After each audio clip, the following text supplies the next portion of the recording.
Welcome to Successful Farming. I'm Ryan Roossink, and today we're at the John Deere Archives in East Moline, Illinois, trying to see what kind of treasures we can dig up. Why don't you come on along?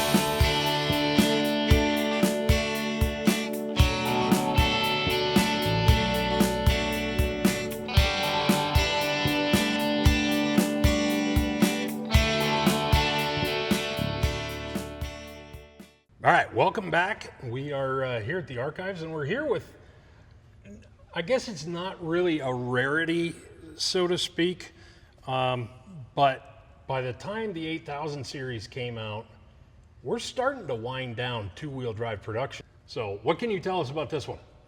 Well, like you say, it's a large row crop tractor that most all of these, and if you look at the design cues on the side of it, it was obviously intended for a mechanical front wheel drive tractor just by all the design on it.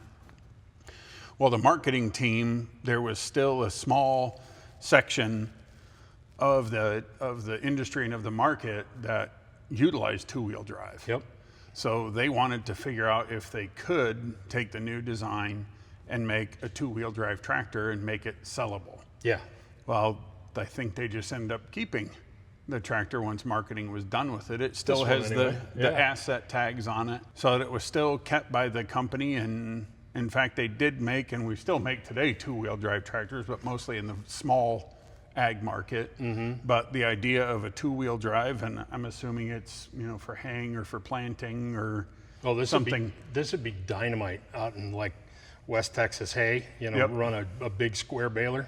Where you don't need all the traction on it, but I'm not sure what the take rate probably was back then, but it was just one of those oddities that I imagine somebody in marketing, said, well, we might as well keep the thing. We can use it to do something. And it wasn't scrapped, and it's a brand new tractor. And I'm sure you can attest it still has a new cab smell. Yeah, I got in that cab. It still smells brand new, which is kind of neat.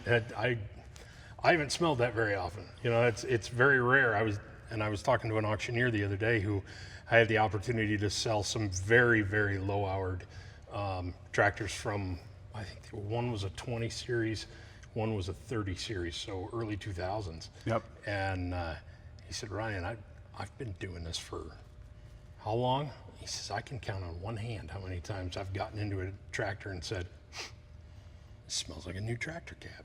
Well, Chris and I are going to kind of noodle on how we can make, new cab smell into the next cologne for, the spring of 27.